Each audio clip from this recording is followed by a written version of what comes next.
Hello, welcome to Greg's Prostate Cancer Journey Video 2. Hopefully I've worked on the presentation and sorted the quality out a bit. I just found that my Logitech camera still had the bit of cellophane they put over the top, so that's why I've been blurred a little bit in all these videos.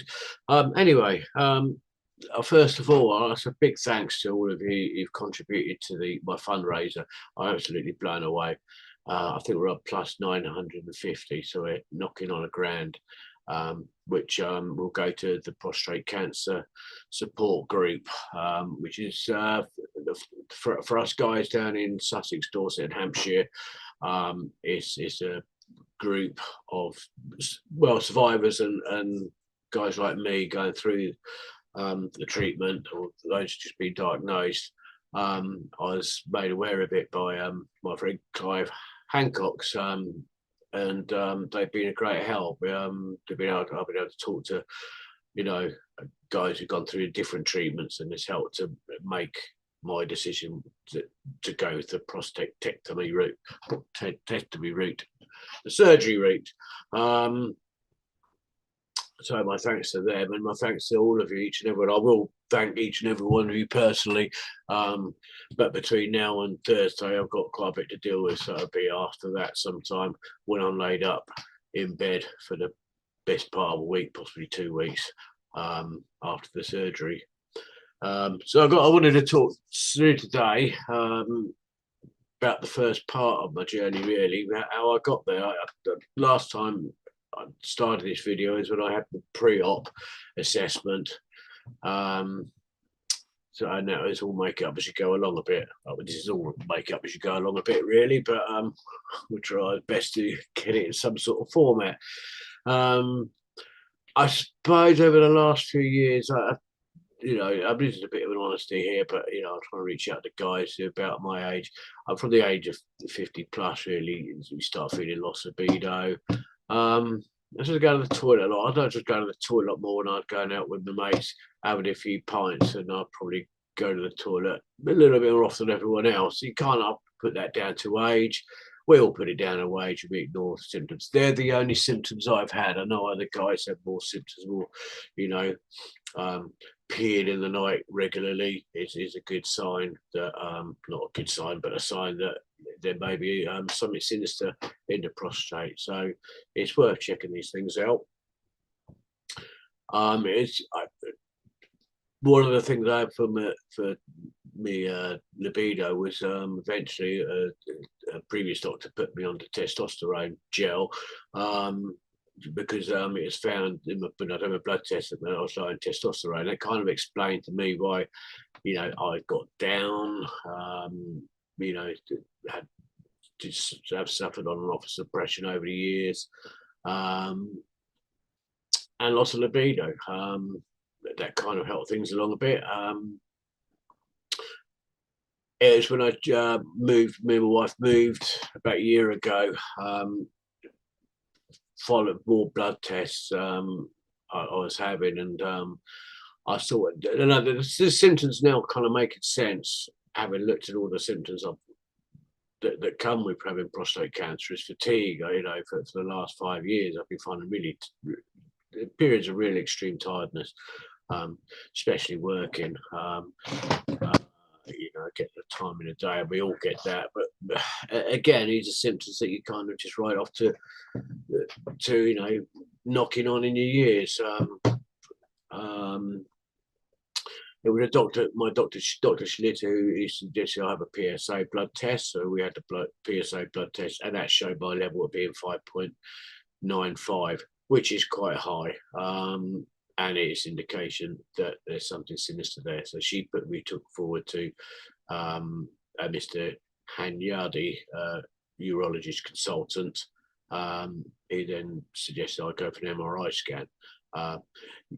This is why I'd say to guys, get yourself, if you're 50, even if you're 40 plus, really, but especially when you're hitting your 50s, go and get a PSA test. It's easy done. Some doctors don't recommend it because it's not conclusive. Well, it is not conclusive, but it's an indication. It's the MRI scan that actually confirmed it. And then the biopsy actually told me exactly what stages, you know, it had got to. So that's about June. Dr. Schlitter said, "All right, let's get the blood tests," and it was in July, middle July, that it came back with the high PSA level test. So it's just followed up. I've got a little timesheet that my wife, my wonderful Kathy, put together, talking about this journey. Yeah, it's August the 24th. We're on holiday in Bath. Our good friend Steve Swindles and his lovely Airbnb. Having a nice relaxing time. It was quite nice weather on the Wednesday, on the 24th, and that's when I got a call from Misty and Yadi, who advised me that I had a 12mm lesion that was 99% cancerous. We parked that to one side, you know, enjoyed the rest of our holiday, and then came back really and started making plans from there. Really, the next job was to have a biopsy, which came a little bit later. Mid-September I had that, and the results came on the 22nd of September. My PSA had gone down to 4.95, but I was behaving myself a little bit better. Obviously, not taking the testosterone gels had brought that down a bit, but again, it's still high. The biopsy also showed the exact stage. I was told I was at T3A, which means that I got to a localized advance. That means that it's in the localizes it within the prostate. It hasn't broken out. It's localized advance. It's just starting to break out the seminal, you know, the walls of the prostate. When you get so it's intermediate risk. It needs to be dealt with. So from then on, I then had my options I had to take. Do I go radiotherapy? Do I go a prostatectomy? I still can't say it. Surgery. There are other things. HIFU, which is high intensity focal treatment, which is quite new. I have spoken to an old school friend I haven't spoken to in decades, and I've been put in touch with from a friend, Derek, and he's gone through that. That's in its trials, but I really wanted to go through that because it looked really good. I'd been to a PCaSO Zoom meeting where an eminent professor spoke at length about it. Unfortunately, following my consultations with both radiotherapists and that's Mr. Robinson and Mr. Rimington, the surgeon, who will be operating on me on Thursday, that it was too late for me to go for that. And then really the radiotherapy or the surgery was my best options.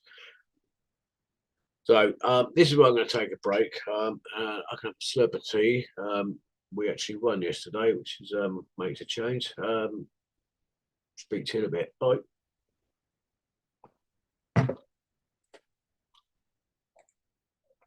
Oh, hello, welcome back. Yeah, that's me tea break. That's the great English tradition there. Right, yeah, I've kind of realised I've been rambling on for about 8 minutes, which I didn't want to make. I want to kind of make it snappy. I remember Brian Torn's videos he did when he had COVID and was in hospital, and they're really good. I thought they were really informative, and that's what I want to make this really. So I'll try and not prattle on quite so much. But so yeah, that's my journey up to this point. And next Thursday, I get the surgery. Just a brief why I went the third surgery route. I kind of wanted to deal with it really. I mean, I flipped and flopped between having radiotherapy. The radiotherapy is a little bit less time. You go over a couple of hours, I don't know, a couple of hours a day, 5 days a week, to have the radiotherapy over a 4-week period. You take hormone treatment up until that point for 2 or 3 months, I think it is, and then on the other side you have hormone treatment. You could put weight on them because I was pre-diabetic for a while. I didn't really want to put any more weight, so I've been trying to lose that over these last few weeks. As you know, I've given up the drink for a month, so that's all good. I mean, the other thing is that obviously a lot of you know that I play in a band and I want to get back to my rock and roll. At the end of the day, you want the best treatment that suits you think you can cope with, which is best for the outcome in your judgment. You know, I looked at all, you know, you get overwhelmed with the amount of information you read, and you become an expert very quickly. You know, after a lot of discussions and with Kathy, my wife, we decided that the surgery is I made that decision, obviously, but surgery is the route. And Thursday I will go through that. So where am I? So on Thursday, so Wednesday I'll go to Eastbourne. I might do a little update then. I'll be going to Eastbourne. We'll get in a hotel the night before, so I have to be in the hospital at 7:30 in the morning. So hopefully surgery will be in the morning, and then I'll come out of the surgery. I'll be put in a recovery ward for a few hours so they do me okay to go on a ward, and kept in it to 24 to 48 hours. So that's the next journey. What they will do is it'll be robotic assisted surgery. So I'll go into more of that on the other side of the operation. And I think I'll probably do a more detailed thing about what is involved. There's some good stuff out there. You can see what it's about. So I'm going to close this up.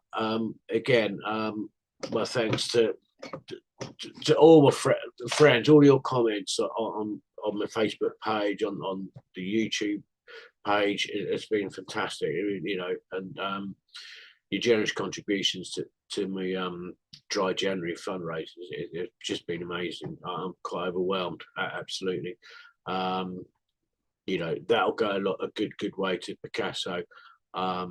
You know, they're a small independent group, and what I'll say is to other guys who might be going through this treatment and looking at this video, maybe in the future, check out, there should be other sort of support groups.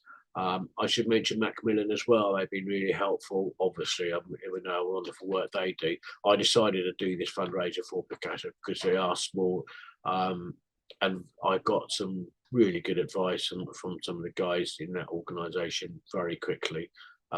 Helped me make my decision, and they've been supportive all the way through, and I like to offer that back. So if you haven't, please make a donation if you're able to. I know times are lean, and some of you need to be paid payday. I'll do an update maybe Wednesday and the other side of the operation. In the meantime, thank you again for your support. And guys, go and get your PSA test. Insist on it. That's me. I'll see you in the week. Have a good week. Cheers. Bye-bye.